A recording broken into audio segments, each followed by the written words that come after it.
Thank you, Chair. Thank you all for your time, for staying so late. I usually try to speak very quickly. I do have some more points that I would like to make, and I hope you'll entertain them. We did have the challenge over the last several years where we weren't able to testify in front of this committee. So I'd like to address some things that have happened over the last several years and then get to some more current things, but I will still try to be brief. In the last two budgets, there were some significant decisions made about how to invest funds to try to help people coming out of prison.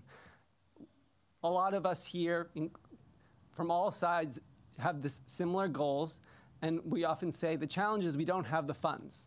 If there were just money, we could solve these problems. And there's very little money that the state that comes out of the Rhode Island budget to try to help people coming out of prison. So these were unique funds.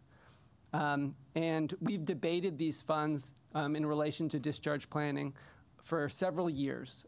Many of you I've spoken to individually on this issue.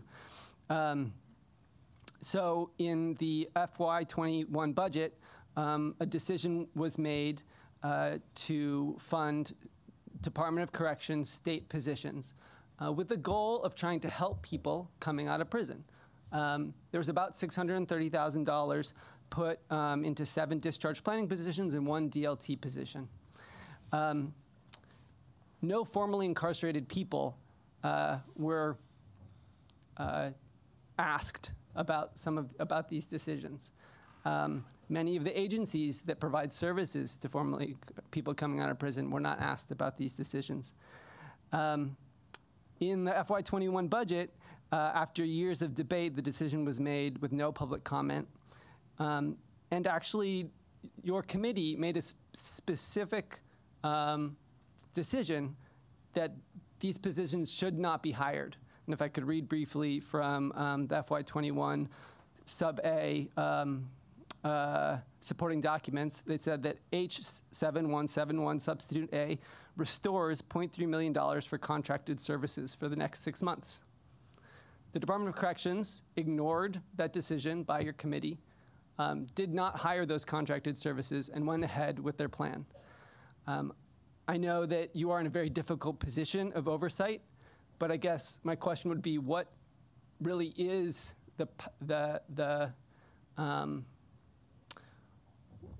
what is the role of this committee if in the unique situations when you make a specific decision, it is ignored?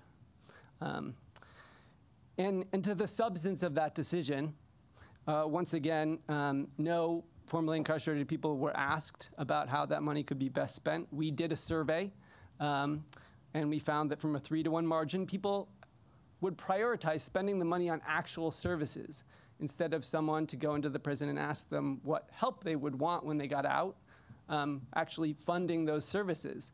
You know, our agency, we have a budget of about a little over $1 million a year. We house about 70 people at a time. We get by, we do a lot with very little. And so I guess our point would be that the money really needs to be spent in the best way possible. And often the referral, as it was made today, is that the decision about how that money was spent followed a Harvard report that was authored in 2017. I just want to point out that the report basically just said if you pay people more, they'll stay longer.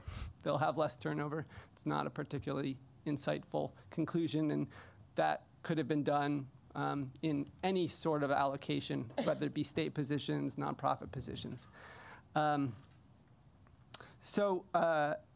The larger point, I think, is that it doesn't make sense to us that the DOC is continued to look, that we continue to look to the DOC to be the agency that is empowered and funded to try to help people coming out of prison. The DOC has a specialized purpose, which is custody and control. And I've seen a lot of people at that agency that do a good job at custody and control. But it is not their priority, it is not their background, their experience, their sensitivity to focus on helping people coming home from prison. The second point I wanted to make is that the Department of Corrections frequently makes the point that their role is just to operate the facility. They don't choose who goes in there. And we have to, they can't have a no turned away policy, right? But right now, the Department of Corrections continues to make decisions unilaterally, as far as I can tell, to hold people in prison. There are a number of people who have come up in front of the parole board, who have been granted parole, many of them as a result of Mario's Law, which you all passed recently, who have been denied release by the Department of Corrections.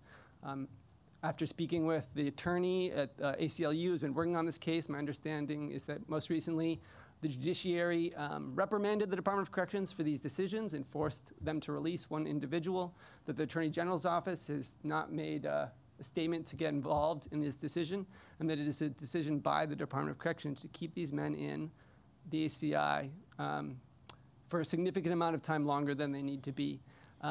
This has financial implications. Obviously, we're all paying for these men to sit in prison when they don't need to be there. And so the last point I'd like to make is just to ask this committee, as has been done by those to my right, to please engage seriously on some of these important issues, on the issue of solitary confinement, on the issue of the women's prison, which Senator Coleman has started a commission in the Senate to discuss, focusing on how we can reduce the number of women in prison. I think that there are creative solutions.